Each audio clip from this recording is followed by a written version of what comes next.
And I suppose we can figure it out together. I do not know. My original predictions are all screwed up, but I don't know if anybody really predicted what was going to happen here. So I don't know. We will. Yeah, Emma Cooper. Hello, Emma.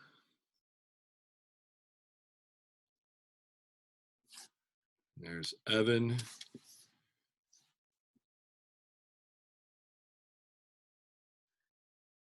Yeah, I don't know. It's going to be different. You guys are going to be experimented on like no generation ever before.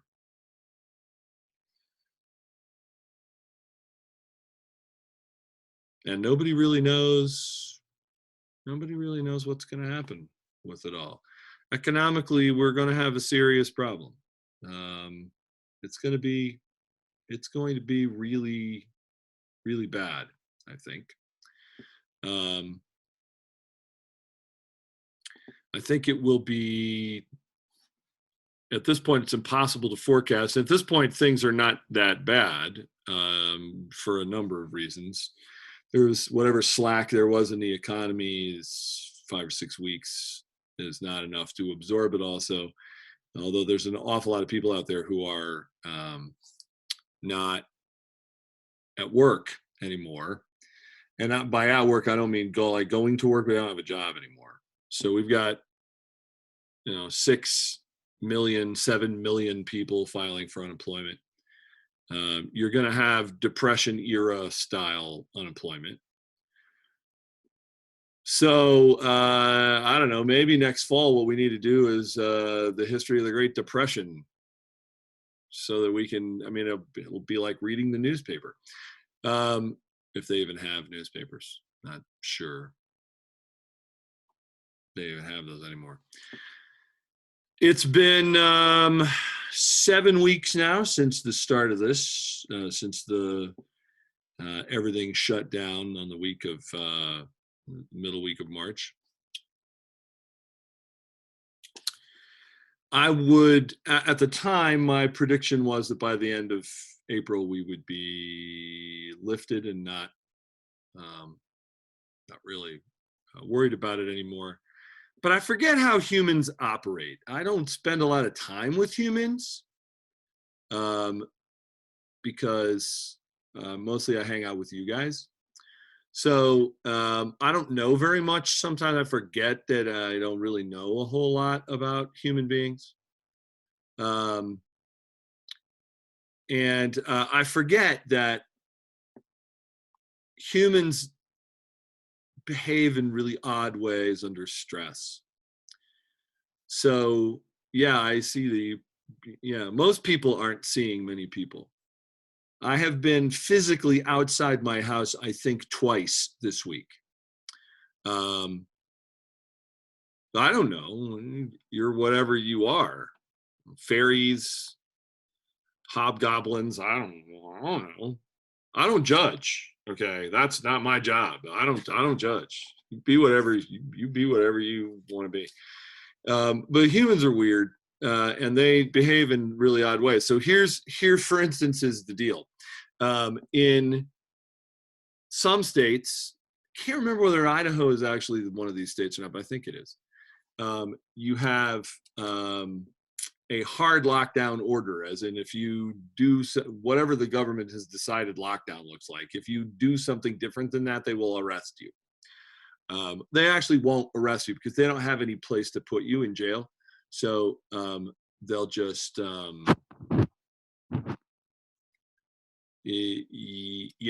problem, no offense to your poor mother, I never wish to contradict mothers, and I never even do it. Most people can't self-quarantine. They just can't, okay?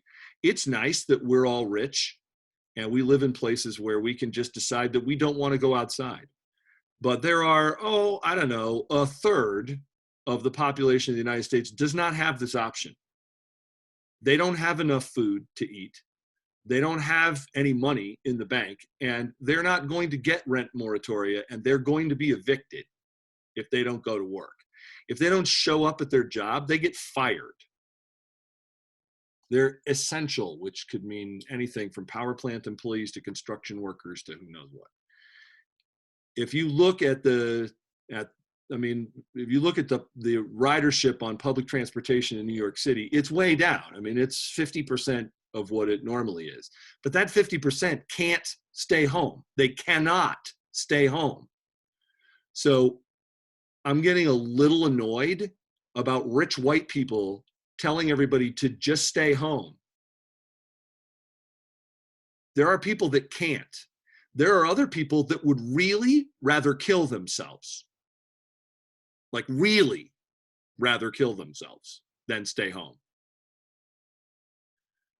So yes, I did hear about that in California. So you got a couple of different options. Okay, so you got people who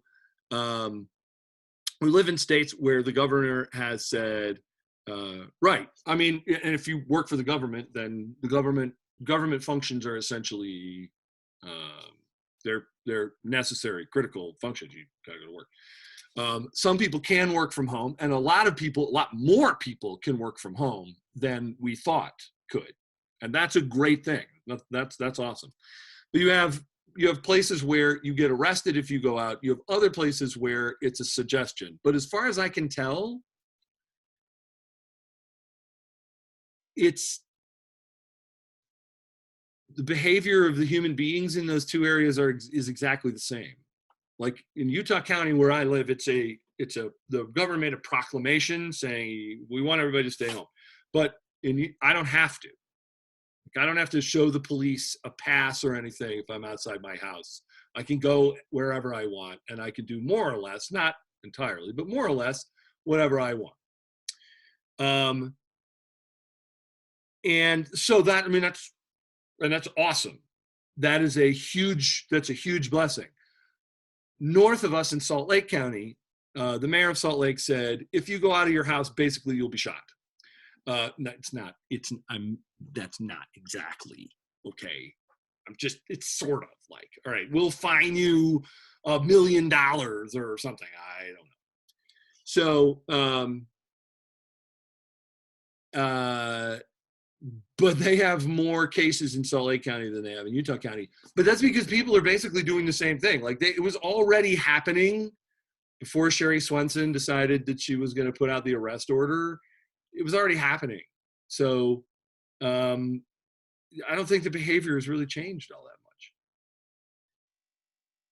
much. In terms of like, if you go out on the roads in Utah County, there's nobody there. And if you go out on the roads in Salt Lake County, there's nobody there. In Salt Lake County, you can't because the police will come and get you. In Utah County, you can because the police will not come and get you, but people are doing the same thing. It took me a while to figure out how to say that. But I think people are basically everywhere, basically behaving more or less the same way, which I forgot was going at. Yeah, I remember reading that story about the guy who went to the baseball park. My guess is that they let him go rather quickly, and they probably just forgot about the whole incident. But yeah, you get a little excited. I mean, people get excited, and I understand people being scared about this thing. I really do. I understand that. Yeah, that would have been better, but whatever. Eventually, they did make him go home, and I'm sure he went.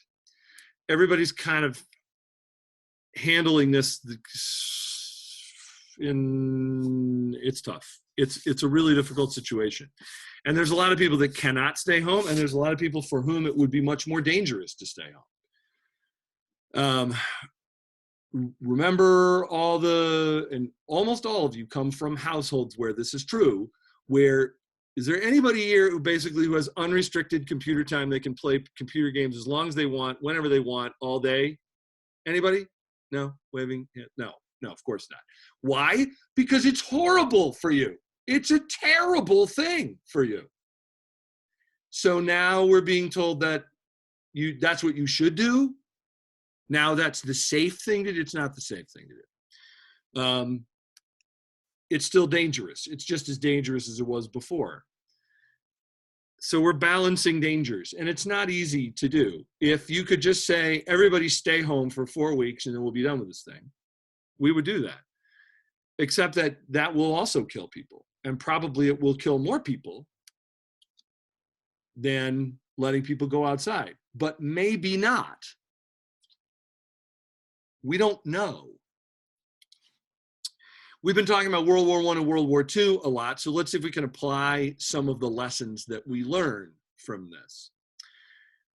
What is the number one thing you have to have if you are going to have an effective fighting force? The number one thing you got to have. Now, we did actually talk about this a little bit, but we didn't get a chance. We haven't got a chance to do like the demonstration that I wanted to do, because I was going to come and see you, but then I couldn't come and see you. And I'm still going to come, but I don't know when that's going to happen. It might be June. I have no idea. Okay, well, people, all right, yes. I'll give you, William, that was not the answer I was looking for, but your answer is better than mine. So I'm going to go with yes. If you have no people, it will be very difficult for you to have an effective fighting force, unless you are Ultron.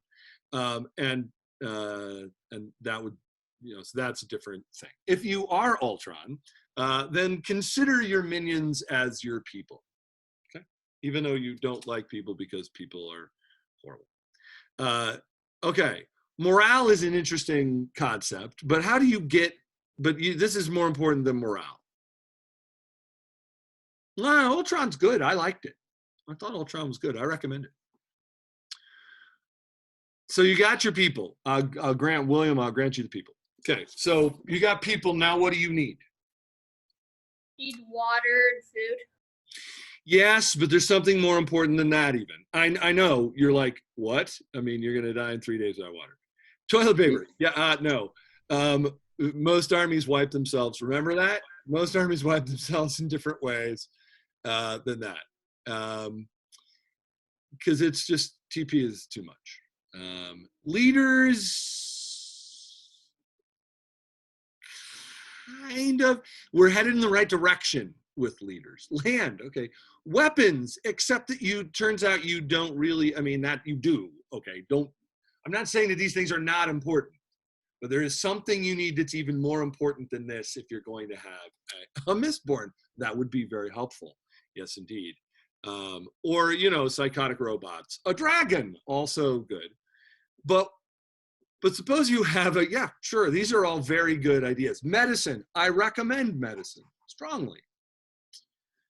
And then someone to ride the dragon would be good. Just loose dragon, who knows which side it's going to eat, so you got to be a little careful about that. We're talking about the most important thing you have to have if you're going to have an effective fighting force. Obedience is good, but what are you obeying? It's a good answer. I like that one. You guys are very creative with this. Control of people is really close to what I'm after. I don't know that you need to have control of them necessarily. Okay, rules, orders. How do you get orders? Ruby, Silver Star. I knew I could count on you. You could get there. Communication. If you cannot communicate, you cannot organize. You can't organize, you can't fight effectively. The number one thing you have to have is communication. You have to be able to talk to each other. I mean, think about, I'm not going to get into that because there's a lot of different, eventually I want to do that together when we get together. You have to be able to communicate with each other. One of the first things to take out if you're going to invade is communication systems. This is good planning on your part to make sure that all of your generals are telepathic. That would be great. Like, what could interrupt that? But I would think about what could interrupt that. You have to be able to communicate not just with your underlings, but even, let's say you're not even talking top down. You're thinking about a pyramid, right? If the general's at the top, they're talking to the army down below. What about the platoon level guys? Okay, we're here, we're going to go over here, and we're here, we're going to go over here.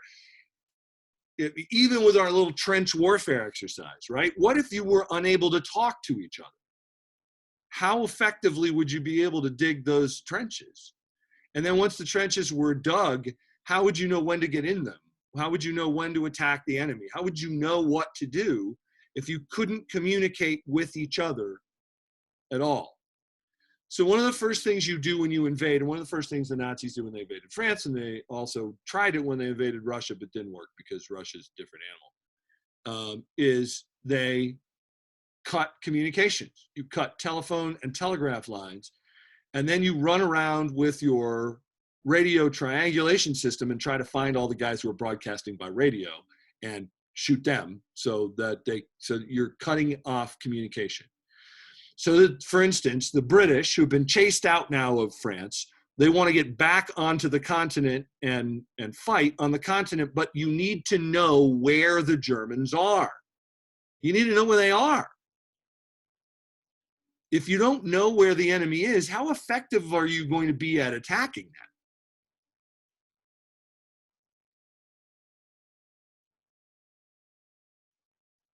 That's what I'm saying. So when, for instance, let's fast forward this to today and apply this lesson to the current battle that we're fighting. And we're not frontline troops. We're not even important in this battle. But make no mistake, this is a battle to be fighting against this disease. First of all, we need good communication. All the different people who are working on these things, they have to be able to communicate. Right, exactly, Evan. Ender's Game's a great example of that. Okay, one of the first things, even if they're not in the same room, Ender has to be able to communicate with his troops in order to be able, it's two-way communication, right? They have to tell him what they're seeing so he can tell them how to organize themselves and what kinds of things to do. If you can't talk to each other, you cut that communication, then you massively degrade the effectiveness of the fighting force. If you don't know where the enemy is, it's really, really hard to fight them. Remember the lesson we learned from, one of the lessons, there's lots, but one of the lessons we learned from the Revolutionary War, right? Which side is more effective in combat? The guys who wear bright red coats and march down the middle of the street? Or the guys who are slinking behind walls and hiding behind trees and picking you off from the insides of barns and things like, which side is going to be more effective? I guess it depends a little bit on what you're trying to achieve. But the one you can't see, I mean, if you had an army that was, why do you think we have stealth tech? It's not because it makes, the planes aren't actually great in terms of their maneuverability and speed and whatever, but you can't see them. If you can't see them, you can't shoot them, except by accident. Which I suppose you can. Keeper of the Lost Cities. No. Excuse me one moment while I write this down. I have picked up a whole bunch of really great books from you, from talking to you guys. Keeper of the Lost Cities. So if we're extrapolating this and how difficult it is to maintain good communications when the other side is trying to blow out your communications, or for instance, the different parts of your army all speak different languages, come from different places. You know, you're French, you want to communicate with the English, what if you don't speak English? Makes it a little more difficult to do that. So what if, for instance, in the United States, you have a political system in which there isn't any real incentive for one side to talk to the other side? They hate each other so much that they don't even really communicate with each other anymore. Is that going to make your response in this battle less effective? Do you think? Remember way back when we were talking in World War I, we were talking about demonizing your enemy. Remember we wrote some stuff about that? We talked about demonizing your enemy. So if, I'm not saying this has happened, but I'm just postulating this, okay? Think about this for a second. What if you had a political system that was really divided and you had people yelling at each other and demonizing each other and calling each other Nazis and communists and whatever, And then all of a sudden there was an outside enemy attacking you both at the same time. How easy would it be, do you think, to get those sides to say, you know what, forget it, let's work together to fight these other guys? Is that going to work? After you've spent a decade talking about how the other side is composed entirely of children of Satan? No, it won't be easy, and it won't work well. And we're seeing some of that. Add to that, we're fighting an enemy that we don't understand. We don't know where it is. We don't know what their strength is. We don't know really anything about this thing. Everybody's doing research as fast as they can, but the research is all over the map, and there's no central place to coordinate research projects, so nobody really knows what's happening. There's a lot of testing going on, but all the tests are different, so we don't really know whether this test means the same thing as that test. When everybody says we have X number of people sick with the disease, what does that actually mean? We don't know, because we're not even speaking the same language on this. In one state, sick means you tested positive, even if you're not actually sick. In another state, you're only sick if you're sick, like if you actually have symptoms. So we're not even talking the same language. Yesterday, New York decided to go back and reclassify about 5,000 deaths as COVID deaths, even though they never tested those people, so they don't actually know whether those people had the disease or not. They just took a bunch of them and said, you died of this. Because we couldn't figure out what you died of at the time. So if we couldn't tell what you died of, we just turned it all, we just called it all COVID. So all of a sudden yesterday, there's this huge spike in deaths in New York City. Is that because more people are dying? No. All the people that they added to that list, they've been dead for weeks. But we just decided to reclassify them all. Well, so then everybody's freaking out about this huge bulge, new outbreak, but no, it's no. But we're not communicating well. We're fighting an enemy we can't see. We don't know where they are. We aren't testing enough to be able to find them. It's like trying to fight an air battle with no radar. That seriously is where we're at. Those of you who are your comic book movie fans, who are superhero movie fans, and I am a superhero movie fan, Batman Begins, one of my very favorites. Batman Begins is, I think, the only DC movie that I actually liked. But Batman Begins, there's a scene where Batman has now reached not maybe the height of his powers, but he's decided he's going to go out and he's going to start kicking some butt. So there's a bunch of guys guarding some drug shipments on the dock. They're all walking around with various kinds of machine guns and whatever. And it's in they have the containers, the storage containers there. And Batman is picking them off one at a time. And these guys are like, where are you? And shooting their guns all over the place. They have no idea where he is. They don't even know what he is. All they know is people are getting knocked out and beat up, and they can't see him. That's what it feels like is going on with this thing right now. We need to be able to see the enemy, and we need to be able to communicate to each other what we're seeing so we can find it, so we can kill it. And until we do that, it's going to take a long time. Take a long time. The good news is that all the communications tools, the communications tools we have right now are better than they've ever been. So a lot of people, and I'm telling you that there's going to be economically, it's going to be very, very difficult. But our ability to communicate and work together as people has never been better. So I'm actually somewhat optimistic. Yeah, I did. Yeah, I thought it would be. And I was wrong. Although by Easter in Utah, I think we have 21 total dead people. You can fit that number around my dinner table. Okay, so from that standpoint, we never even had a wave in Utah. There's 200 people statewide who are in the hospital for this thing. 200. We have 4,800 staffed beds in Utah. Yeah, what's a case? Is that a positive test? Because I'm not sure I care about positive tests. It's an interesting data point. But normally, if you have a case of the flu, that means you're sick, not that you have the flu virus. See what I'm saying? Yeah, in Utah, we have, 2,400 now, I think, but that's 2,400 cases, meaning 2,400 positive tests. There's only 200 people who are actually in the hospital with this thing. So, and a population of 4 million people, 200 is not a large percentage. Do some math and figure out what the percentage actually is. It's kind of fun.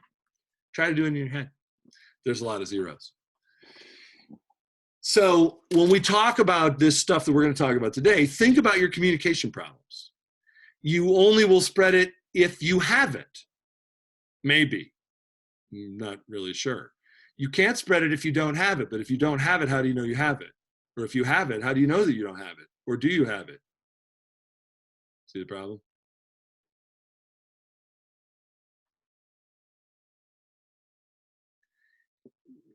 Can you? See, we're not testing people that aren't sick at all.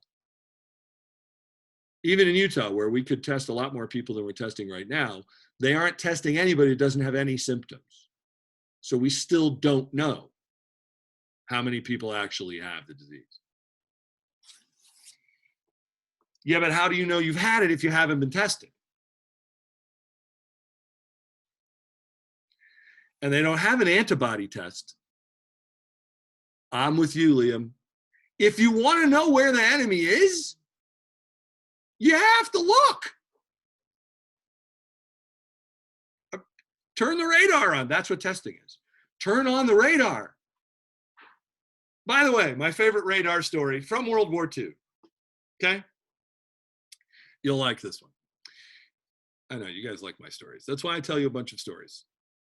So my favorite radar story, okay, from World War II. Radar installations were fairly new in World War II. The British kind of pioneered really good radar systems because they were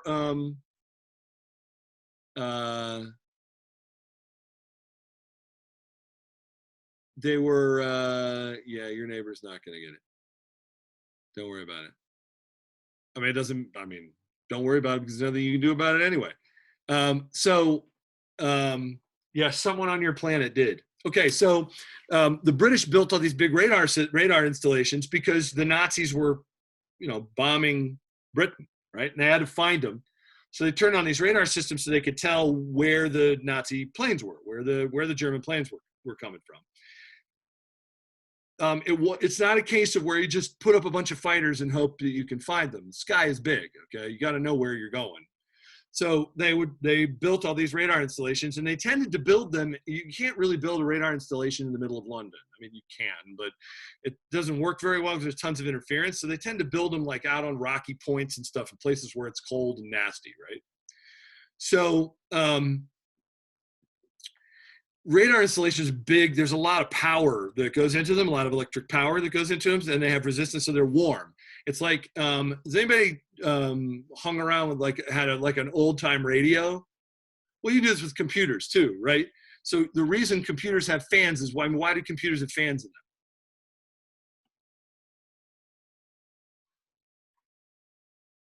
them? Right, you cool them down, right? Okay, they get hot.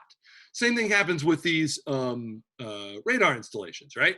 So electricity comes through, there's always a little bit of resistance, and that means heat, right? So the radar guys would go and stand out by the dish because it was warm. It was warmer than, they couldn't waste a lot of fuel on heating because they were putting fuel into airplanes to go and shoot the Nazis. So they would go and stand out by the radar installations where it was warm. They'd stand out by the dish. So this guy, one day they got a care package in the mail, and they got some chocolate bars. And that was a real treat because chocolate and cigarettes that was like money in the war, right? I mean, think about it. You're in a trench or you're out on the front, and somebody hands you $100. What are you going to do with $100? There's no stores.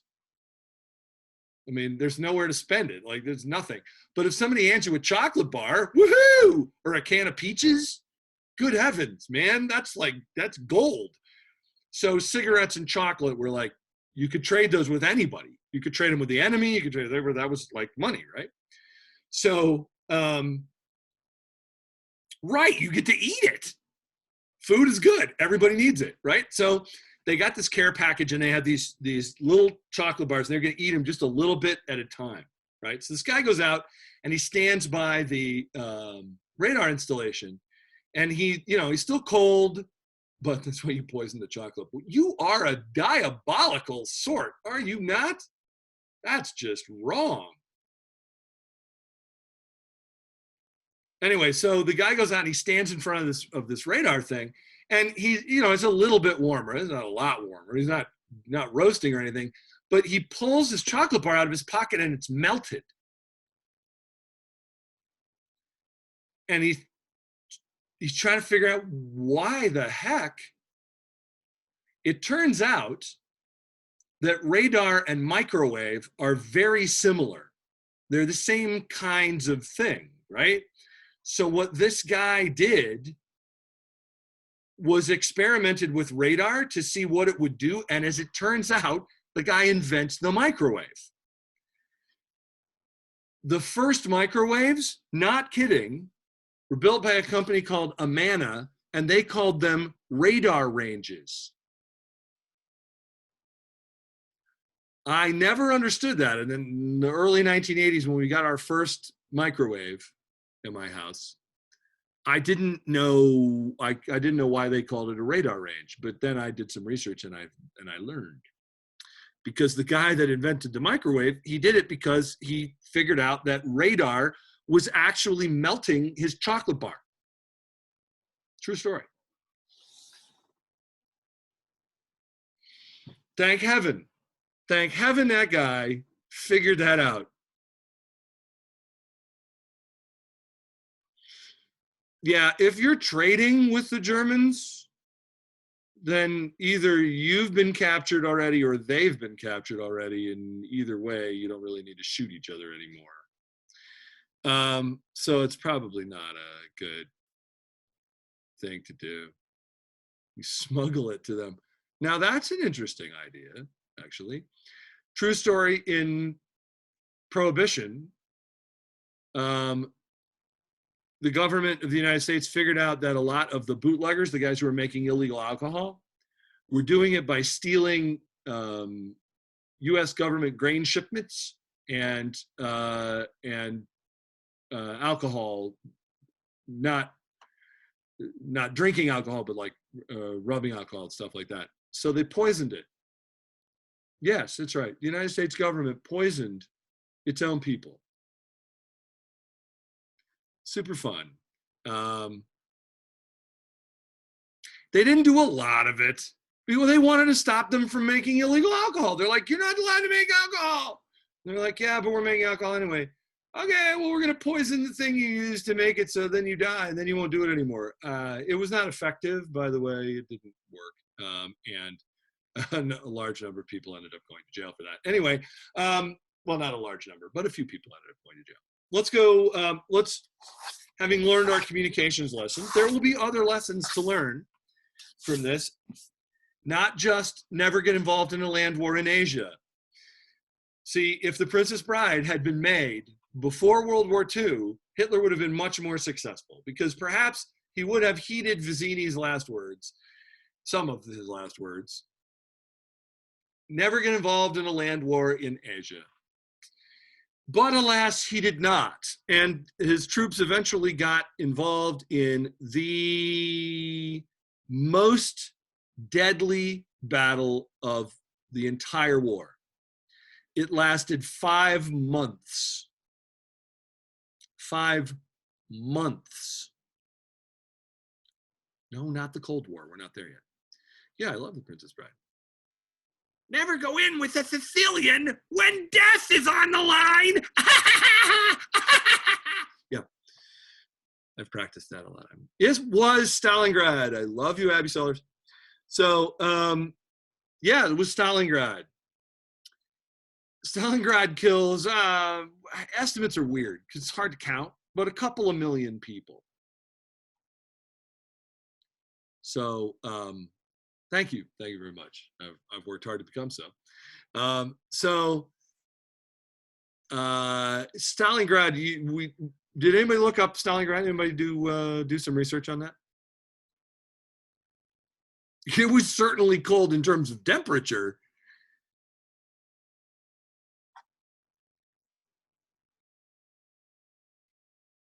Two million people. Research on Stalingrad. You did? Cool. Yes, I did. So tell us.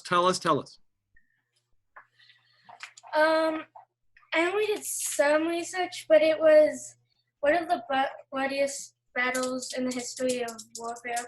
An estimated 2 million casualties. 2 million deaths. So, it's when Germany tried to capture Stalingrad using a new weapon called Luftwaffe.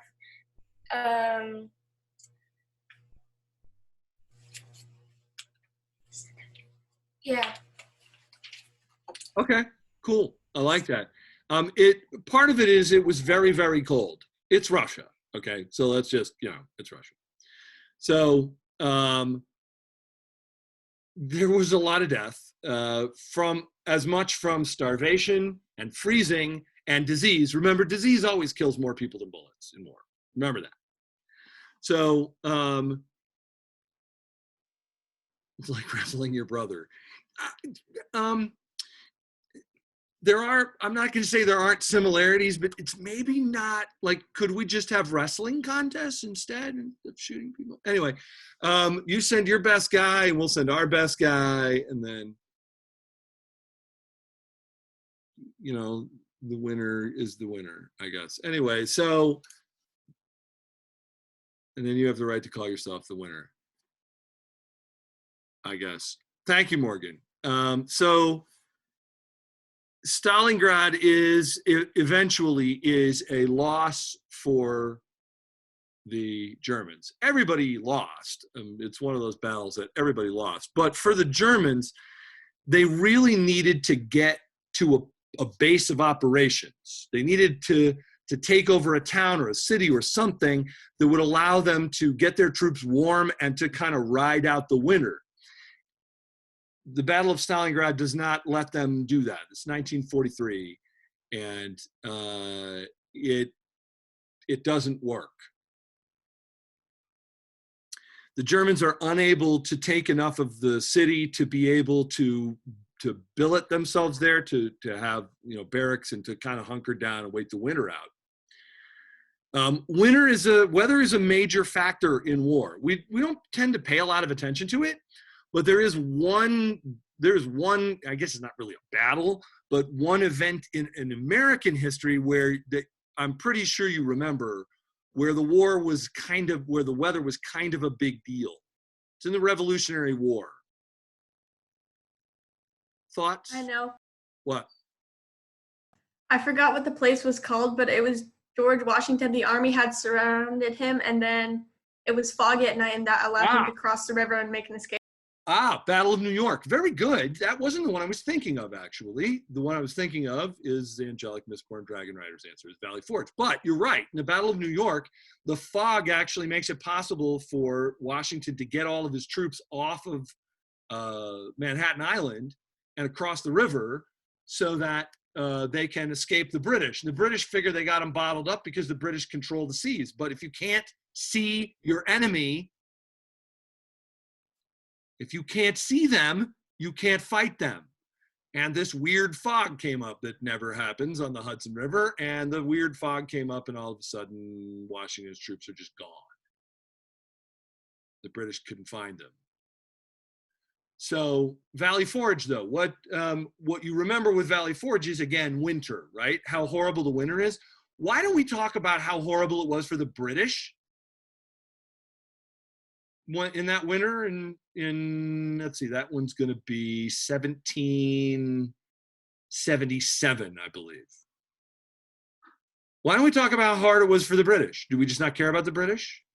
Were they partying in Boston or something like that? Ha ha, Philadelphia. Very good. Yes, because they were partying in Philadelphia. The British were in Philly. It's the Americans who were outside in the woods.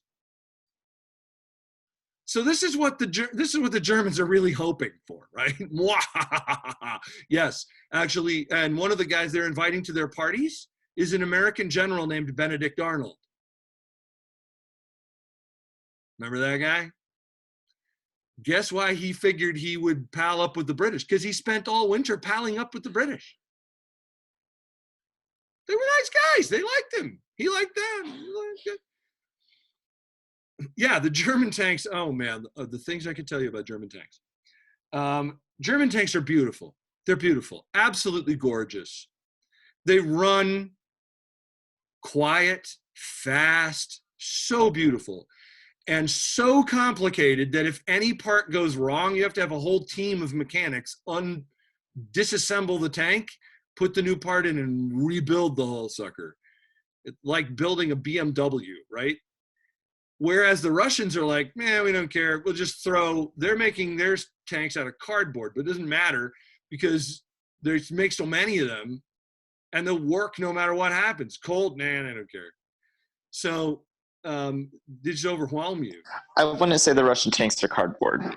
Well, they're not. Actually, the Russian tanks are actually pretty good. Russians had a lot. Yeah. The T-34 Russian tank was one of the best tanks in World War II, and it's just their massive production. The drum tanks were a little bit above the T-34, but the T-34 had the production that pushed above Germans. Exactly. But they still are really good tanks. Yeah, swamped them with numbers. That's exactly right. Their tanks were better eventually. Anyway, it took forever for the Germans to make new ones because they're so complicated. Here's my favorite. This is my favorite story. Okay, toward the end of the war, this is not my favorite story. Come on, that's just dumb. But it's a story that I totally love about World War II. Okay, so yeah, you fight through that's exactly right. You fight through one army, well, they already have another one behind it, you know, and the Russians don't care because it's just people, and they got more, so it's fine. So all right, so by the end of the war, okay, you remember pictures of the American bombers and fighter planes and stuff like that. What color are the American bombers? What color are they? American Gray. What? Gray. Yeah. The B-29 bombers are gray. Yeah, silver. You know why? Because they didn't paint them. What was the point? Why are we painting? Blends in with German planes.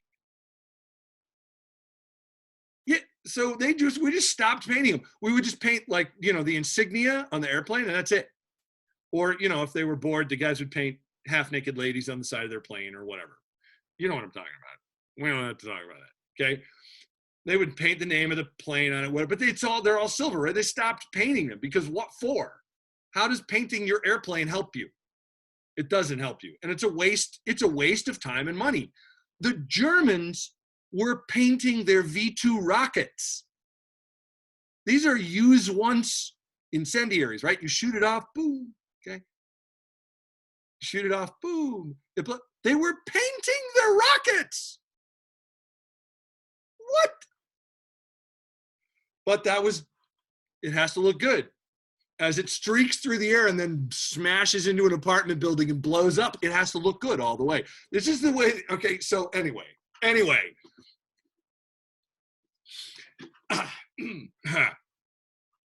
Hitler was not a smart dude. Anyway, he was very charismatic and very popular and very powerful, but not terribly smart. Anyway, yeah, sure. I mean, fine. You want to personalize it yourself? Go ahead. Hang a lei on your turret, whatever. I don't care.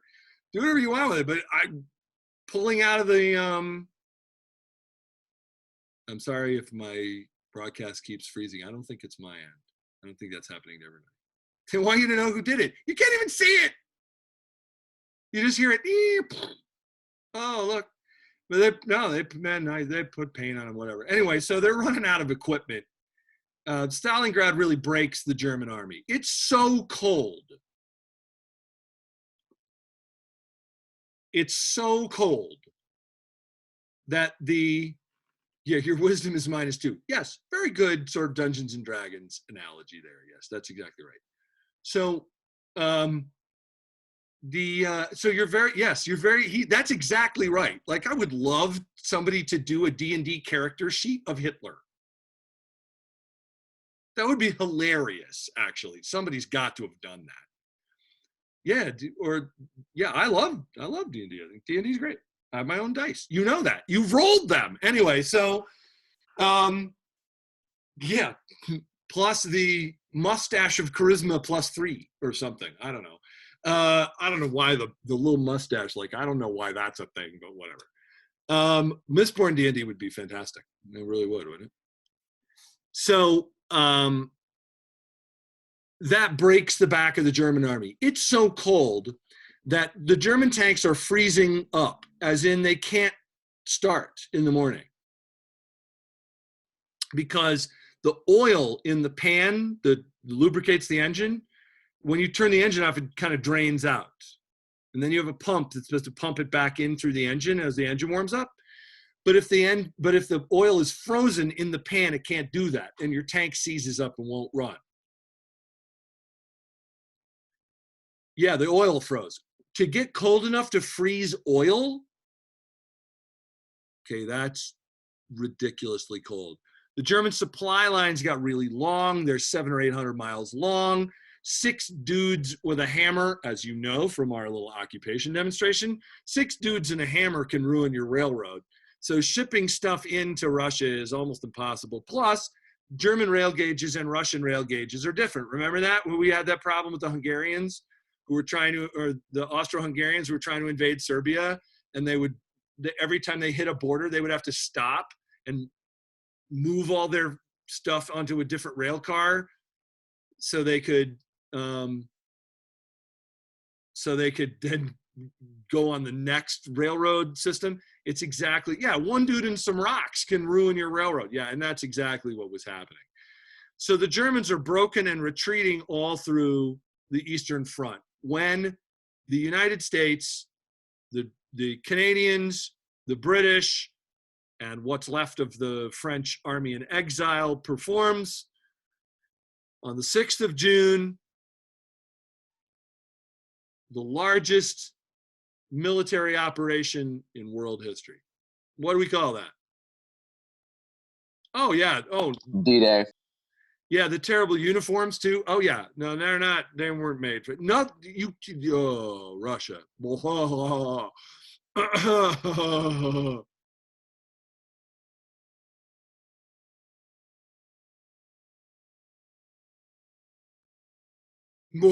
Yes, D-Day.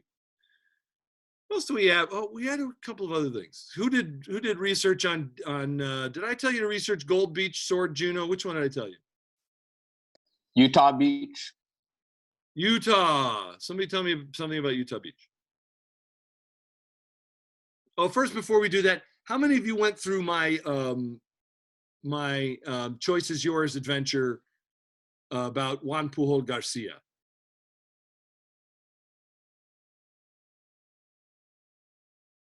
Any of you? Was that when we were together for a live class? Yeah, but it was last year. I don't think I've done it this year. Oh wait, no, I did. Yeah, no, we did it this year. Yeah, okay. So I forget what I've done where. Okay, so yeah, Juan Pujol Garcia is the world's greatest super spy, and he's involved in convincing the Germans that the invasion at D-Day is actually going to come at Calais and not at Normandy. And I will do a map now because it's map. Well, who did some research here on Utah Beach? Somebody tell me something about Utah Beach. That's right, Michael. That's right. You were the richest man in all Northern Europe. That's awesome. You did great with that. Let's see. No, I need that picture. This, by the way, for those of you who are familiar with Trinity Flynn, this boat is in the chapter that I'm writing in the second Trinity Flynn book.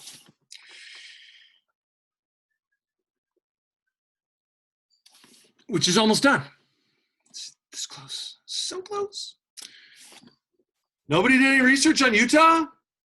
Wow, wow. How about, okay, well then tell me something. Tell me something about what happened at Utah Beach. There's 5 beaches at Normandy, but we'll look at that in a minute. Let's see, I need a map. D-Day invasion. Utah be dangerous, indeed, yeah. What's the beach that pretty much everybody, when they talk about D-Day, pretty much every movie is made about one of these beaches. Which one is it? Anybody know?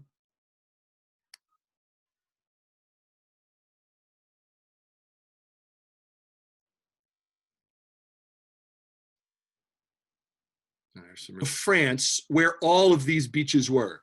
There is a Utah beach. Well, they codenamed it Utah. Normandy is the area. Let's see, beach battle map. Let's look at a map. Here you go.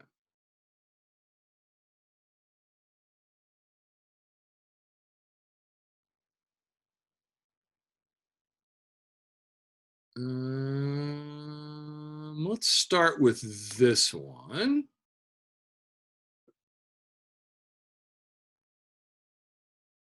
Okay, so let's start with this map here. Can you guys see that?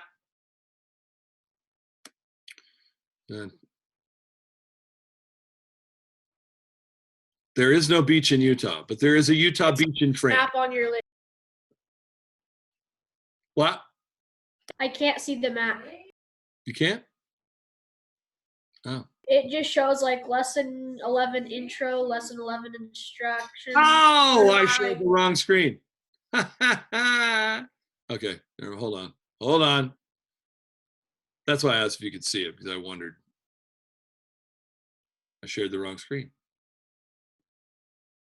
How about this one? How about that? Better? Yeah, I can see it now. Got a map now? Okay, cool. Thank you. Okay, so here is the D-Day invasion. Up here is where the Germans think the invasion is going to be. Let's push this up here.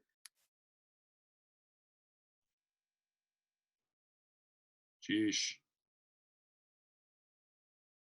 All right, back off. Never mind.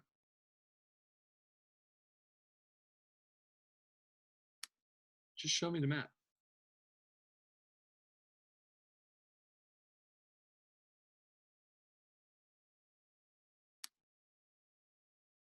We'll just put it in a new tab by itself. Now I'll make it easy. Okay, here we go. Up here, see Boulogne, that's Abbeville, Dieppe, all of this here. This is where the Germans think the invasion is going to come, because this is where their greatest super spy told them it was going to come. Even a day after D-Day, they still thought that D-Day was a fake and the real invasion was going to be up here by Calais. So they didn't move their tanks into place. They didn't move their troops into place. They got completely suckered. It's perfectly all right. You are welcome to just listen if you want to. Yeah, the super spy was so good at convincing these guys. I mean, he had basically told them nothing but lies for the entire war. He was so good at it that halfway through this thing, the Germans gave him the Iron Cross, which is like the Congressional Medal of Honor. It's like the highest civilian honor you could get. The Nazis gave him their highest decoration, even though he was lying to them the entire time. Now that's some good spying right there. So here's your invasion in terms of your like the broad sweep of the invasion. Bombing runs, and we're attacking right here. This area right here, this little scoop right here, is Normandy. That's the name of the region. Like Treasure Valley, okay? It's the area. Yeah, that's what he did. I mean, he would mix in some truth, but he would mix it in, when it didn't really matter very much, or it would be late. Like if it was like a big troop movement or whatever that he would be sure to know about if he was actually on the up and square.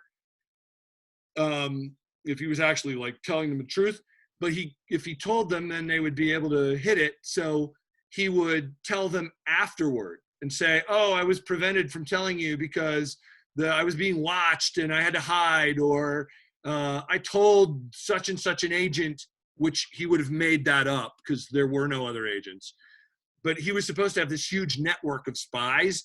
And I told, number 37 to tell you, but he was captured and he died. And so the message didn't get to you, but here's what I would have told you. And it was all true, but it was too late to do anything with. And so they're like, oh, he knows, he's got it. They just believed it. Anyway, he was great. He was absolutely great. Is that guy the double spy? That's him. He awarded the Congressional Medal of Honor from both sides. Yes, that's right. The highest civilian honor from the British and from the Germans. Okay, that tells you you're good. And he's a volunteer. Nobody even wanted the guy. They thought he was crazy. Nobody wanted him. So he volunteered. He just went out and started spying, even though nobody was telling him to do it. He didn't have, nobody was paying him. He didn't have anybody to tell. He just went out and started spying because he wanted to be a spy. So he went out and spied. I thought it was great. His name is Juan. I'm going to put this in the chat here. Juan Pujol Garcia. Also known as Agent Garbo. Then he started dancing for profit. Here's a book, Agent Garbo. That's his picture right there. One of his pictures. Wait, there's a better one. When I saw this picture, then I understood why nobody believed that he was actually serious about this. This one right here.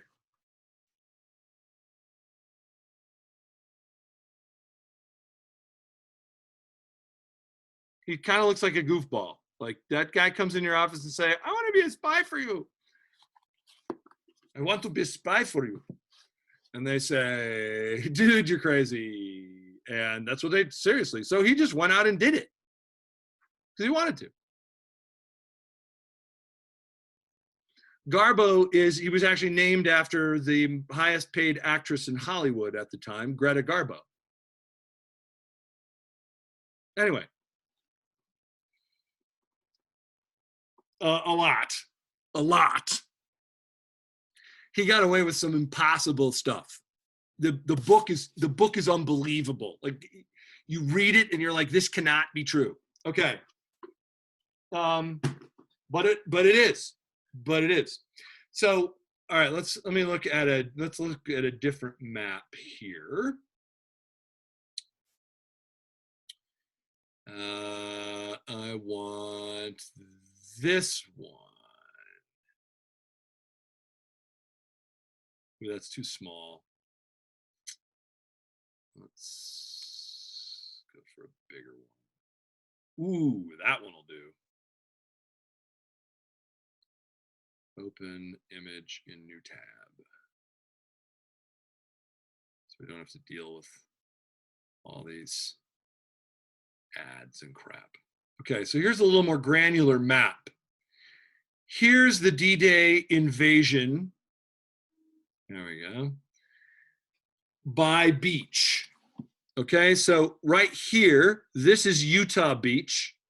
It's the one that's farthest on this part of the French coast. We're actually running east and west. So the farthest west beach is Utah Beach, right here. Right here is Omaha Beach, and this is the one everybody makes movies about.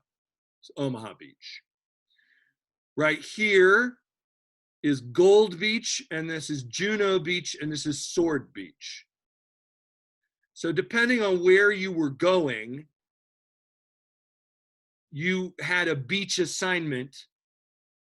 And so your beach assignment is by code name. So Utah Beach, Omaha Beach, Gold Beach, Juno, and Sword. The US took these two beaches. Utah and Omaha were their beaches, which makes sense because Utah and Omaha are both in America.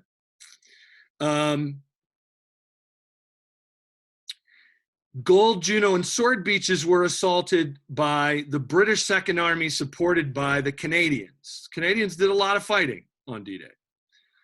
Most of the blood was spilled on Omaha Beach for a couple of reasons. Anybody know the story of D-Day, what happened there? Are you gonna make me tell the story?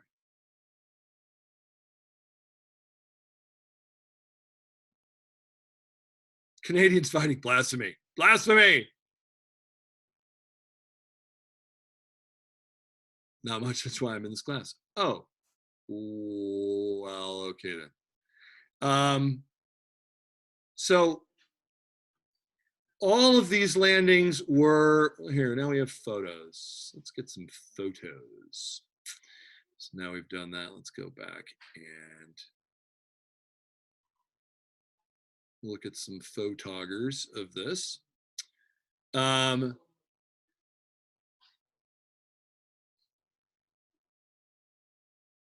It's a huge, yes, it's one of the heaviest parts of the Atlantic Wall. So you get it, there were steep hills there. There's here.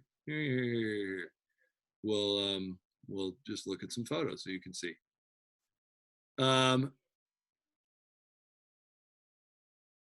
Here's an example.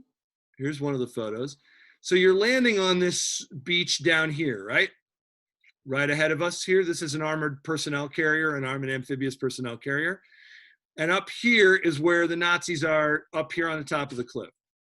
So they're firing at you as you come down, as you come in the beach.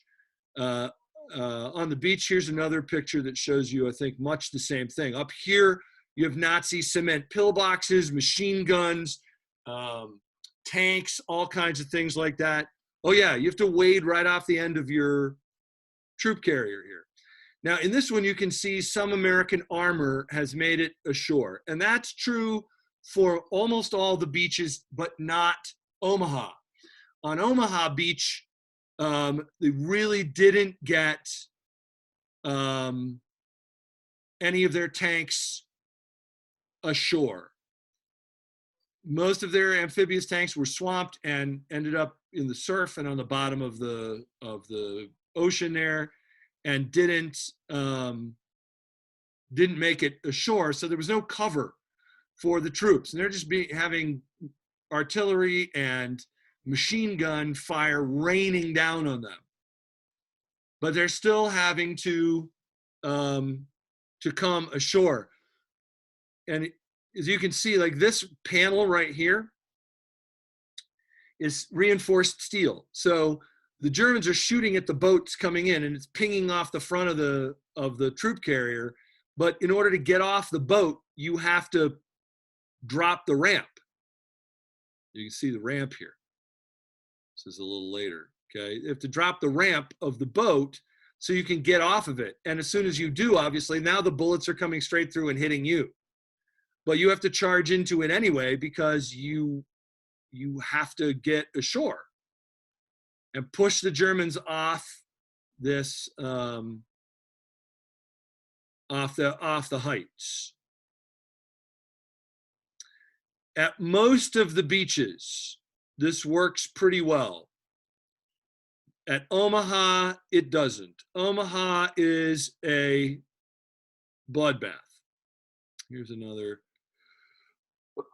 Another photo showing all the stuff coming ashore, all the troop transports and stuff coming into the beaches.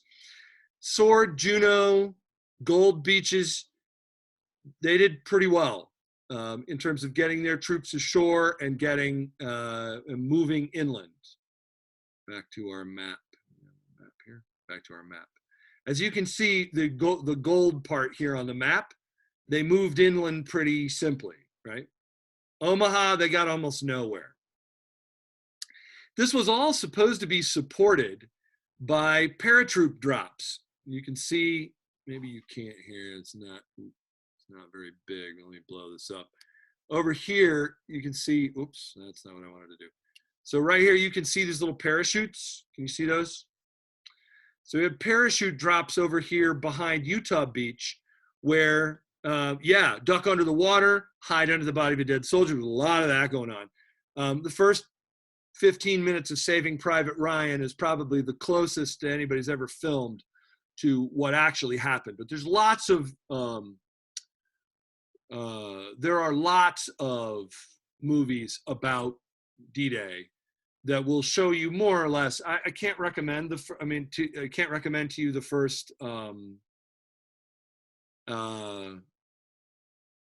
the first 15 minutes or so of Saving Private Ryan, because that would be hard R. It's very, very bloody. It's brilliantly filmed. It's brilliantly filmed, but I can't recommend it to you.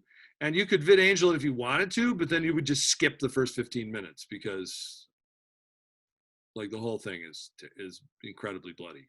But it was incredibly bloody. It was horrible. But down here, yeah, okay, so the Germans are all lined up here with their gun emplacements, and we just dropped paratroops behind them. The problem is that none of the paratroopers landed where they were supposed to. So remember, they don't have radios. They can't communicate with each other. Saving Private Ryan is R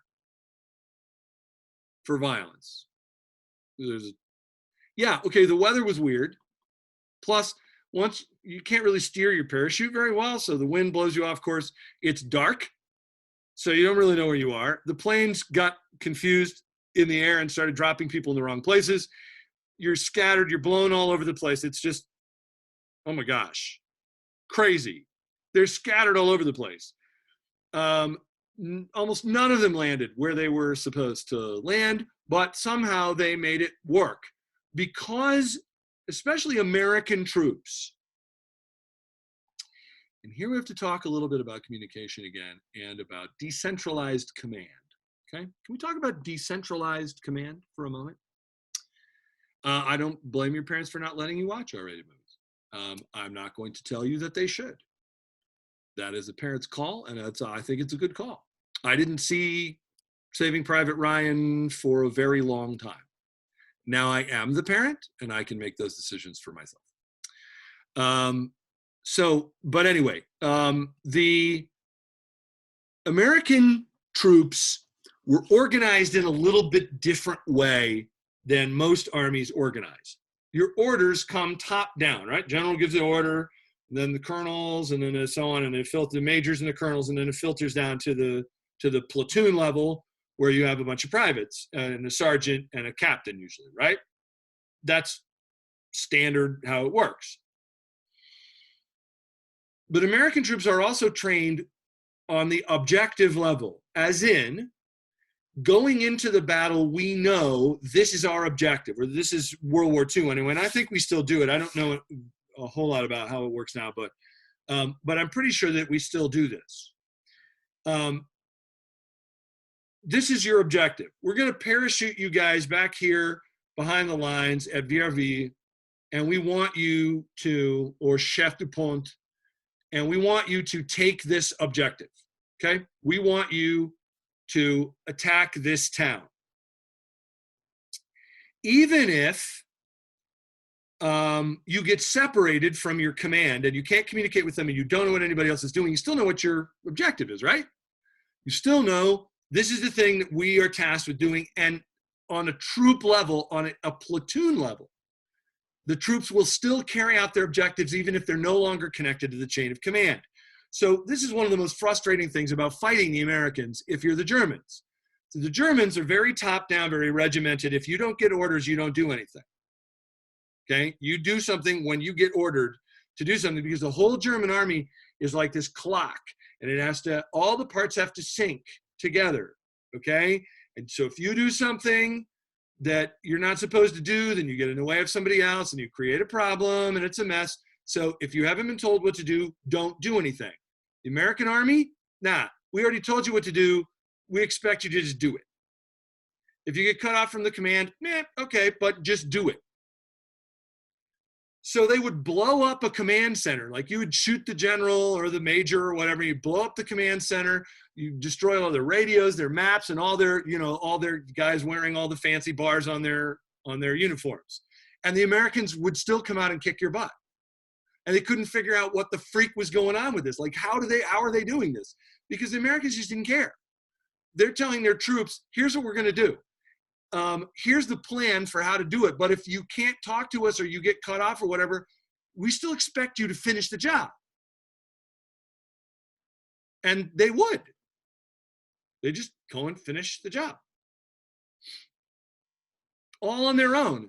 So that way, the army could function as a single whole, but you could also break it into pieces and it would still function in a different way, but just as effectively as little pieces.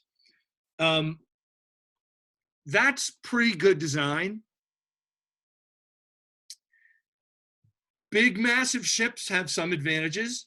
Lots of little tiny ships have some advantages, but lots of little tiny ships that can join together to become one big ship. Now that's just ridiculous. Like, how do you even attack that?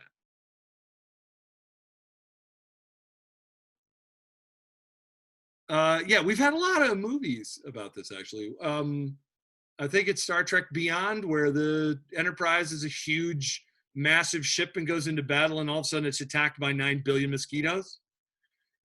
And massive ships have a really hard time fighting against that because they're not built for that. It's like battleship warfare. Give me another battleship. You have 5,000 rowboats out there. What am I going to do? Like, what am I going to do with it? So anyway, but if you could do both, that would be great. And that's the flexibility of the U.S. Army. Exactly. Yes, that's I hadn't thought about Moana, but that's exactly right. Yeah, you have a big ship, but then it splits into a bunch of little ships. So you attack the big ship, and all of a sudden it's not there anymore, and then it's there again, and then it's not there anymore. Like, how do you even fight that? And that's the American attack at D-Day.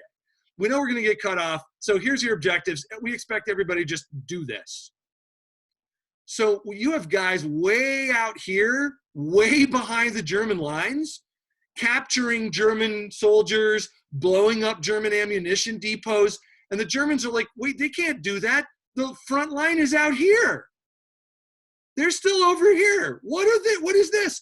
Basically, in other words, the United States troops, and to a lesser extent, but still also the British and Canadian troops, were doing to the Germans what the Germans did to the French at the beginning of the war. They could dish it, but they couldn't take it.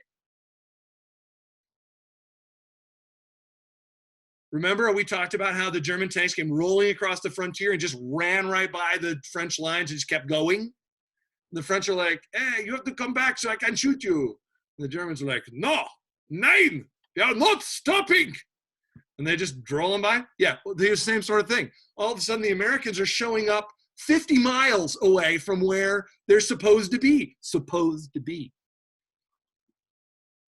Pretty effective. And it was pretty effective. But of course, if you are going to talk about the French, you must speak French when you talk about them. It is part of the deal. How can you understand what the French do if you do not talk in French? N'est-ce pas? It seemed to me obvious.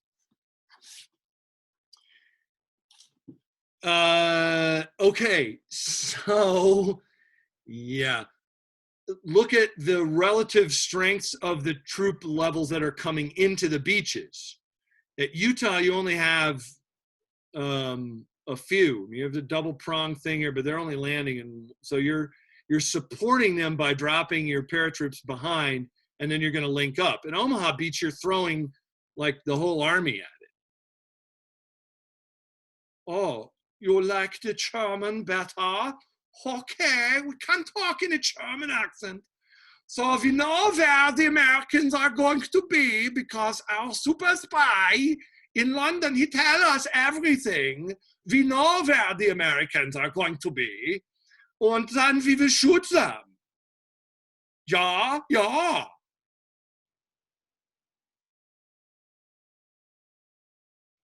Yeah, I'm from Fresno, Ace. No, that didn't work. So, all right. So, who did anybody talk about the,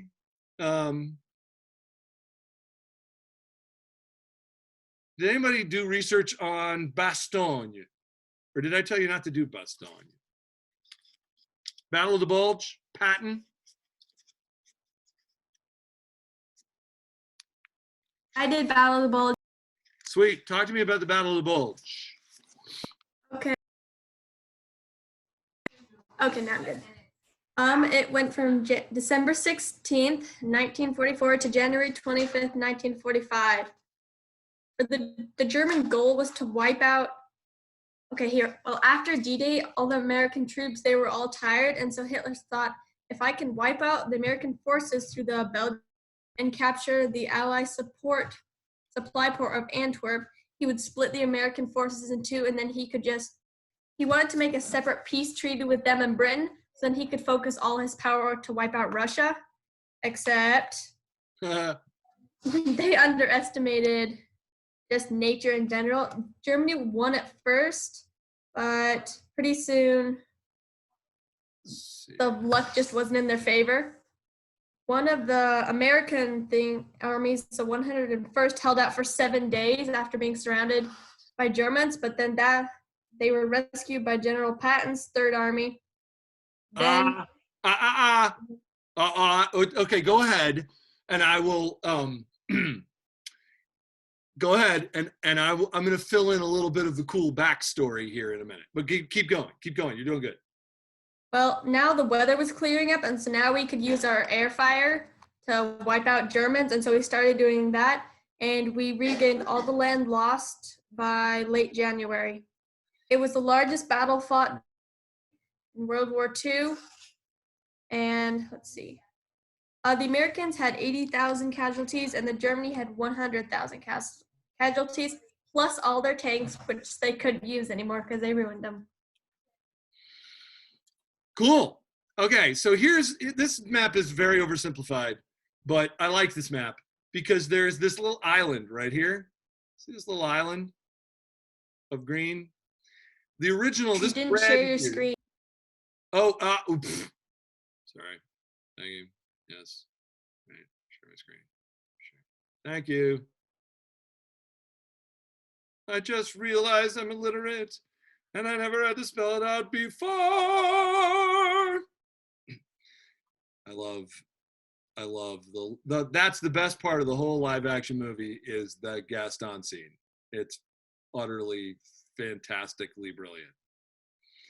Because Josh Gad is incredible. Let's just all admit it right now. The dude is incredible. All right, anyway, so here's the red line. This is where the front line was as the Americans are pushing and the Allied forces are pushing the Germans back into Germany. So Hitler counterattacks along the line of this red arrow, whatever, and pushes the American lines, the Allied lines back. If they can break through out here in the Bulge, this is the Bulge, that's why it's called the Battle of the Bulge. If they can break through here and push all the way to the sea, they can cut the armies in half to divide the British, as Abby very intelligently said, divide the American armies from the British armies. Then you can negotiate a peace with each one, and then you can take all your army and send it against the Russians, because right now the Russians are okay. Very good question, and thank you for asking. Why is Bastogne still, why do we have this island of green here? The story of Bastogne. So Easy Company, the 101st Airborne, and elements of the American Army, Bastogne is a sort of a minor-sized town. It has a kind of a like a castle there, and the Germans surrounded it, but it was the dead of winter. Like the, hold on a minute.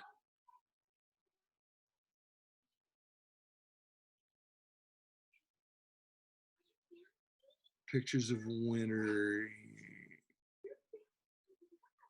Oh, my beautiful granddaughter is here. No, never be sorry for bringing my granddaughter to my house. So it's winter, and it's, of course, remember, it was a terrible winter. It was a terrible winter everywhere, not just in Russia, okay? Incredible cold, but these guys are dug in, and they can't be resupplied. They're running out of ammo. The Germans are attacking them. They got them surrounded, and they send in a message that says, we're going to give you 3 days to surrender, and then we're going to wipe you off the map. So the American commander received this telegraph message, and he responded with one word. One word. Nuts. Now, I don't know whether the Germans understood what the freak that was about, but they got the message, which was, no, we're not surrendering. They got down to where they had 5 bullets per man. The Germans are shelling Bastogne with everything they've got to try to break this group. They can't break it. They never do. They never are able to take Bastogne. Patton comes up from down here below, drives the 3rd Tank Army up here through the side of the German line, and, quote, relieves Bastogne. Now, if you ask Patton and the 3rd Army, they will say, yes, we relieved them, we rescued them. No member of the 101st Airborne in that spot at Bastogne, not one member of that group ever admitted that they had to be relieved. They never granted that they had been relieved. Their story is they were cycled off the front line because it was time. They did not need anybody's help. They were going to hold out forever, and it didn't matter what they got thrown at them because they were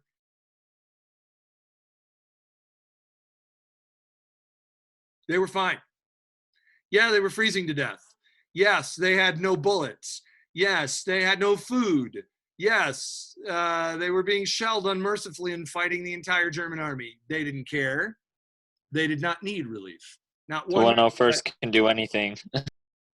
Not one member of the 101st ever admitted that they needed relief.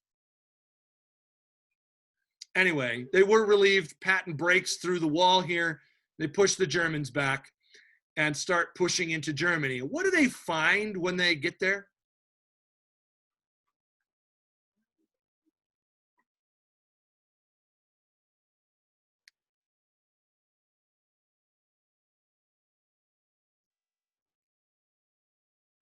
101st Airborne, man, easy company, and 101st Airborne. There's a great HBO, and it's a really great HBO series called Band of Brothers about these guys that I cannot recommend too highly. There's a lot of blood, some swearing, so vid angel the sucker, but I cannot recommend it too highly. It's fantastic. And it's the story of the 101st Airborne paratroops and their battle across and into Germany.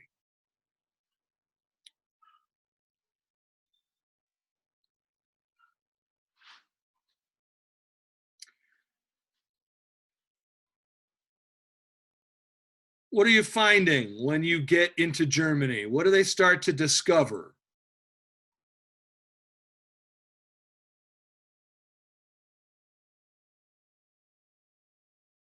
Oh, the trailer's terrific, but the show is phenomenal. Yeah, the story of nuts. The whole story of the Bastogne thing is even better than I told you. I just gave you the quick and dirty, but I'm telling you, it's incredible. You should read the story. It's amazing. So with American, English, Canadian troops rolling through Germany, here's some of what they're finding. This used to be a town.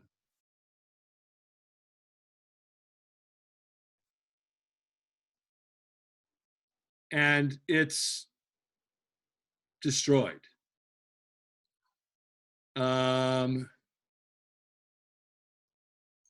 Here's some more photos. Guys frozen, buildings destroyed.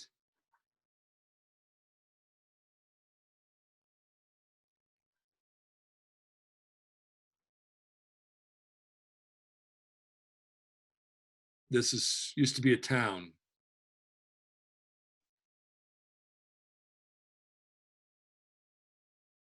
Towns blown out, burned, destroyed, everywhere they went. And then they started running into, the very first one they ran into was a place called Bergen-Belsen. Bergen-Belsen is a, quote, work camp, unquote. That's what the Nazis told everybody. But what actually was it? It was one of the camps for the Jews. No, a death camp.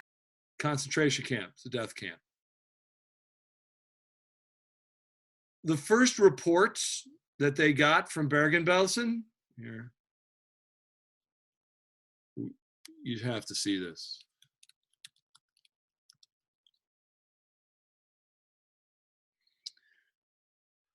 I know these are horrible, these pictures are terrible, but you have to see them because you have to understand.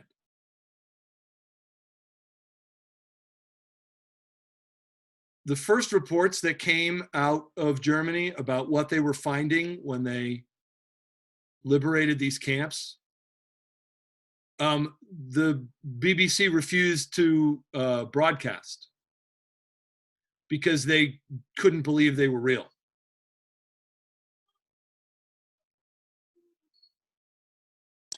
Those are my ancestors. I'm half Jewish. The kind of stuff that happened in those concentration camps were just beyond terrible. Like those pictures you're showing right now, those are the light pictures. Like, yeah, I'm trying to stay away from. I've got some more that I would not dare show you. The Germans did some really horrible things. It's not just killing off millions of people. That's not the only thing they did. It's what they did to the people before they killed them that made this such a horrible event. Because, I mean, yeah, the mass genocide of killing a ton of people was terrible, but there's a lot more that happened to those people before they were killed. Like you can hear stories of like German soldiers asking for like books and handbooks made out of human skin. Yeah. It's a really terrible thing. It's indescribable. I mean, it is literally indescribable. The things that happen. That would have been me if I lived back then. Those are my ancestors. So, the first guy to actually come through and was a British lieutenant, and found these. He actually got a tour. The German guards actually gave him a tour of the concentration camp. They were not necessarily proud of it, but they were all done with the war, and they're like, so we're pretty much. Bergen-Belsen, by the way, is where Anne Frank died. This was the concentration camp where she died. Horrific conditions. But he couldn't help these people. He couldn't do anything to help them. He had no medical training. He didn't have any food. So he had to send a message back to his lines to say, you got to get here, and you got to get here now, because the things that I'm finding are horrific. And they just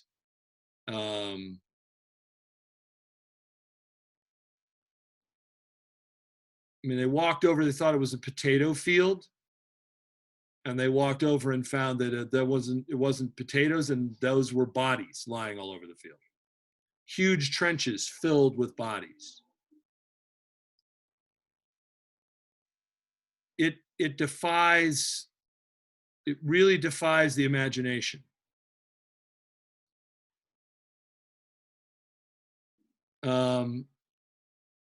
The horrors that they started finding here. And they were, in fact,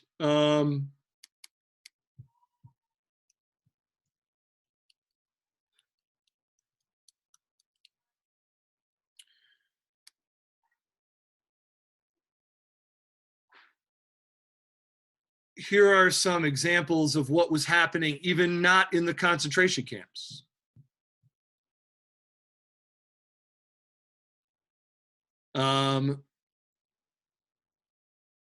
We carpet bombed Munich.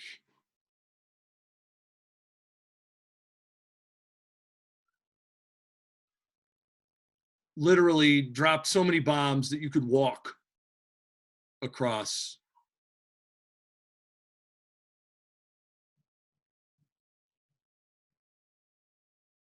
Book Thief is very good. Is a very good description of how bad this was.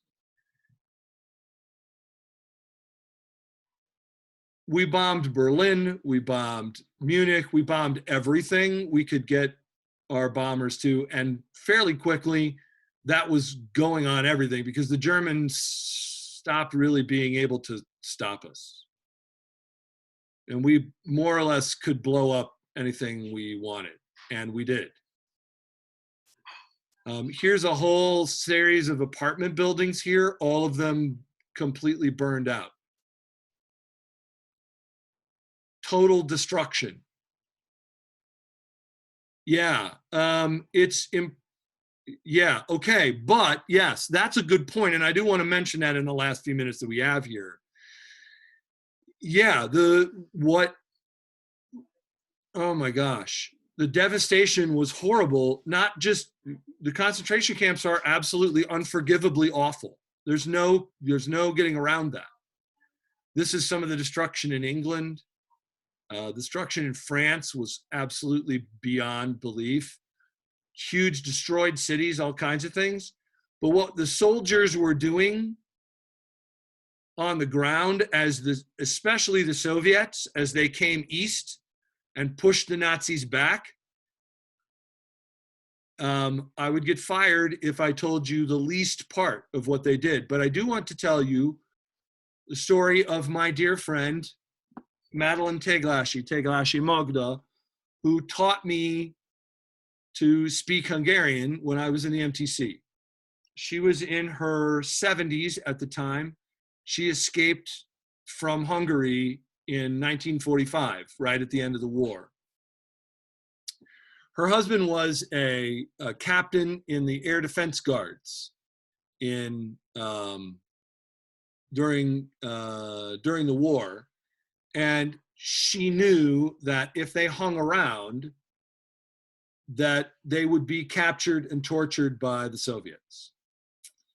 So they escaped, and they escaped east, or they escaped west, with the plan of trying to be captured by the Americans. The Soviet soldiers, did we talk about the Warsaw Uprising? Did anybody look at the Warsaw Uprising? We haven't talked about that. Did anybody do any research on the Warsaw Uprising? Yay, somebody tell me something about the Warsaw Uprising. I didn't research that much on it, but In August 1944, the Polish tried to win back the city Warsaw from the Germans and get it back before the Soviet Union got to it, but they failed. Yes, and the Warsaw Uprising. Oh my gosh. So here's essentially what happened. The Soviets are rolling in through Poland. If I got a map, I wonder if I have a map. I don't really need one for this, but it's always fun.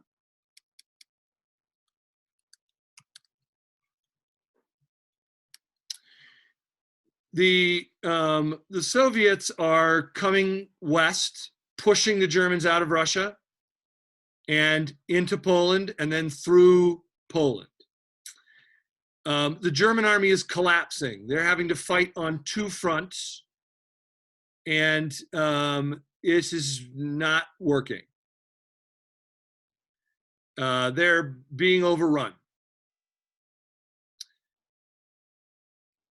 Hearing about this, the Poles in Warsaw decide to rise up and revolt against the Germans to make it easier for the Soviets to push them out, to get rid of them. So, yeah, the incendiary bombing of Dresden, the Dresden firebomb is, oh my gosh. But anyway, so they had a huge uprising as the Soviets were really, literally right outside the city. They had a huge uprising. The Soviets stopped advancing so that the uprising would fail. They just sat outside the city while the Poles rose up and attacked the Germans, and they let the Germans butcher the mostly unarmed Polish resistance. When that was over, then they invaded Warsaw and kicked the Germans out.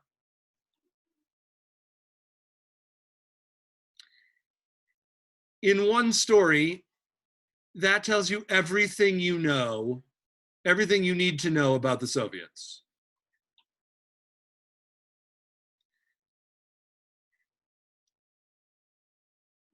My friend Madeline and her husband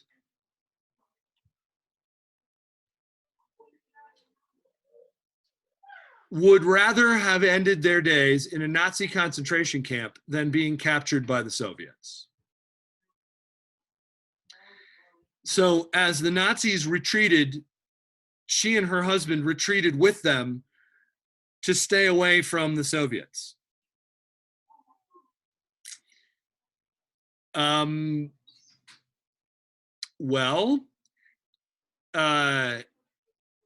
Rape, torture, starvation, pillage. They had their own concentration camps, deportation to Siberia, all kinds of things. One of the great war heroes, one of the great resistance heroes of the war is a guy named Raoul Wallenberg.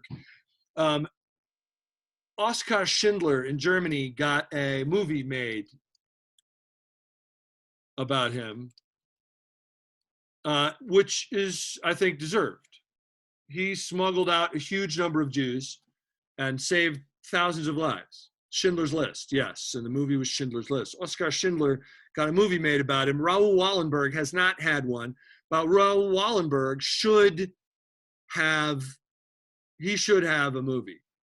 He was a Swedish diplomat who was in Budapest when the war broke out, and he was allowed to go back to Sweden, and he refused. He stayed in Budapest, and he handed out thousands of Swedish travel visas so that people could get out of Hungary and go to Sweden and escape.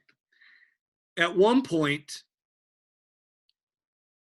true story, at one point, they were loading the Jews onto the trains to take them to the concentration camps.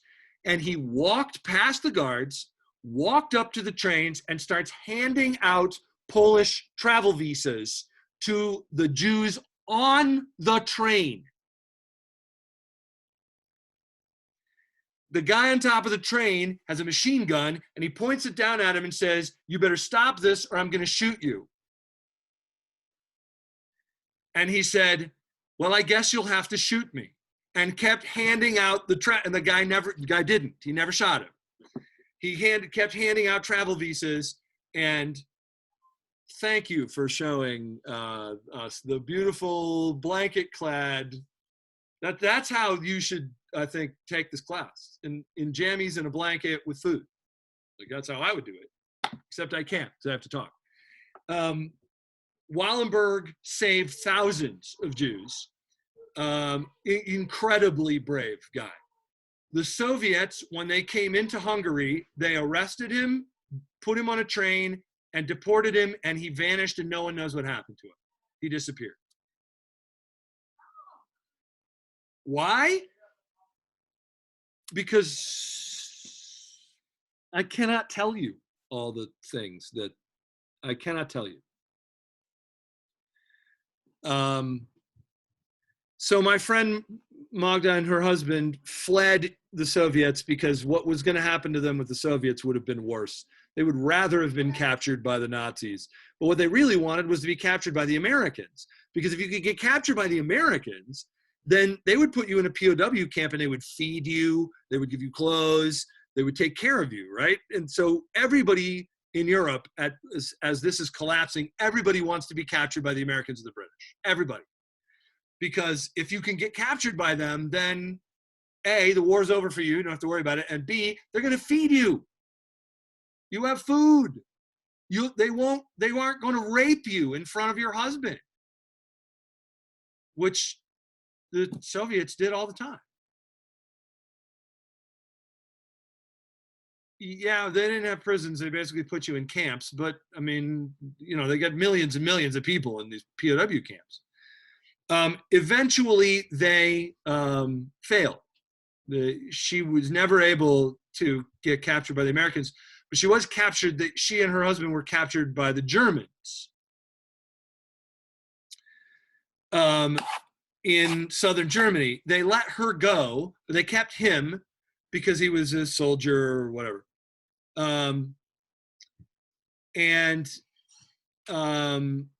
She broke him out of the camp. She helped him escape. And they escaped and went all the way to Spain, where they applied to come to America. But America was not accepting Eastern Europeans. If you were Polish or Hungarian or whatever, they considered that you had been fighting on the side of the Nazis, so they wouldn't let you in. So she tried to get to Canada, but she couldn't get to Canada because they weren't taking anybody either. And they finally got on a ship and went to Argentina. Lots and lots of German refugees and Hungarian refugees, etc., ended up in Argentina. There are conspiracy theories that Hitler actually ended up in Argentina, that he did not kill himself in his bunker, but he actually ended up in Argentina. I do not believe that Hitler ended up in Argentina, but whatever. That's one of those conspiracy theory things for a long time. So she got to Argentina, and then while they were in Argentina, her husband slipped under the wheels of a train and was killed. So the story is like heartbreaking and just, oh my gosh. Finally, she ended up in Provo, Utah, and she went through Canada and ended up in Provo, Utah. And she got there just in time to be able to train the first wave of missionaries going to Hungary. Otherwise, we wouldn't have had anybody who could teach us how to speak Hungarian, because there weren't any Hungarian members of the church in Utah. But she got there, and she is my dear friend. She died about 15 years ago, and I love her, and I will always love her, and I'm tremendously grateful for her testimony and her faith, and for her ridiculous courage. This is a woman who is, oh my gosh, her husband was a great guy, but she was like, oh, the real deal, let me tell you. So the war is over. The Americans, the British, the Allied troops crash through into Berlin, and the Soviets come in from the other side, and there is a kind of an uneasy standoff. Patton famously says, if we have any brains, we'll just keep going all the way to Moscow.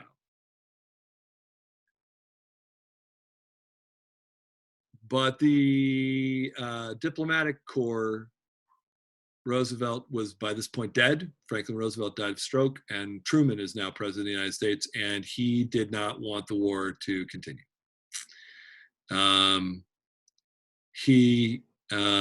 So they signed a peace treaty, and the war comes to an end. We are going to, oh yes, no more war, except, yeah, that doesn't happen. But we will be specifically discussing lessons from the war in 2 weeks. We're going to start with lessons that we learned from Diary of Anne Frank, The Hiding Place, Man's Search for Meaning, and The Hiding Place. Specifically, you all should, in 2 weeks, have read at least one of these, and ideally, you should have read all three. By the way, just so you know, this book is an easy read. There are disturbing things in it, but it's an easy read. This book is, it's a story. It's a diary, but it's a story. You're welcome, Evan. See you in a bit. At some point, I'm still going to come up there. No, I don't care when it is. As soon as they let me, I will. Yes, she does. But she's a teenager. What do you want? And it's like, it's not cleaned up at all. Like, it's the real thing. Look, I'm sorry, Corey Tenboom complained all the time too. She was a complainer. Her sister was just amazing. Her sister's fantastic. Okay, but you really should read this book as well. But it's also a story. This has some story in it, but it's also, yes, Anne Frank is a Jewish girl, yes. Jewish girl, Christian girl, Jewish dude. This book is much harder to read. It will take you more time. This is one of the key books of positive psychology ever. The philosophy in here is deep and difficult, but life-altering. Okay? This book can change your life. This book can also change your life. This book can also change your life, although less.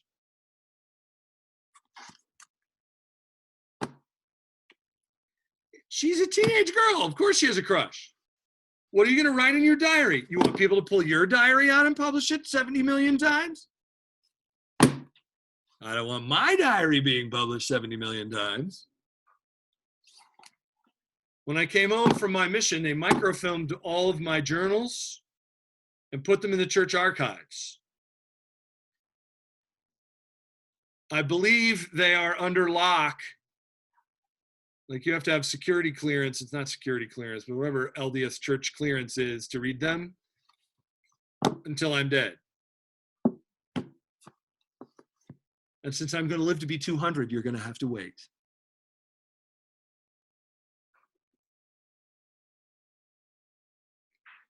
So we are going to start with these. Man's Search for Meaning. Right?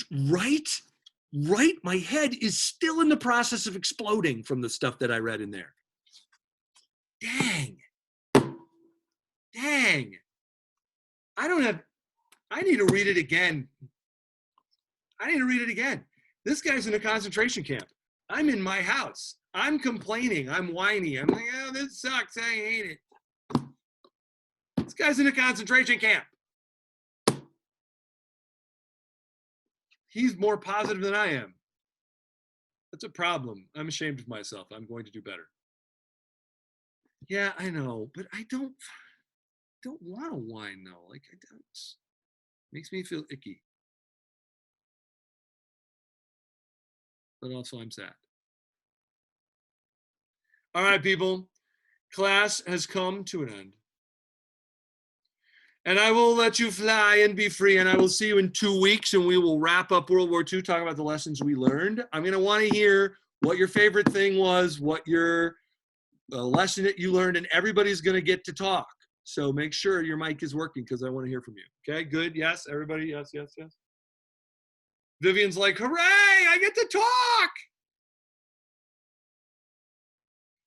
We'll give Vivian her 25 minutes. Keep your blood on the inside, people. And I will see you in 2 weeks' time. Thank you. You're welcome. I adore you people. I really, really, really, really, really, really, really hope that very soon I can come and see you, because as soon as they let me, I will. We adore you. Yeah. So bye. Go get tested. I'm not afraid, though. If you were all COVID positive, I would still come. I don't care. I don't care. See you, Mr. C. I probably should, but I don't. Bye. You're awesome. See you.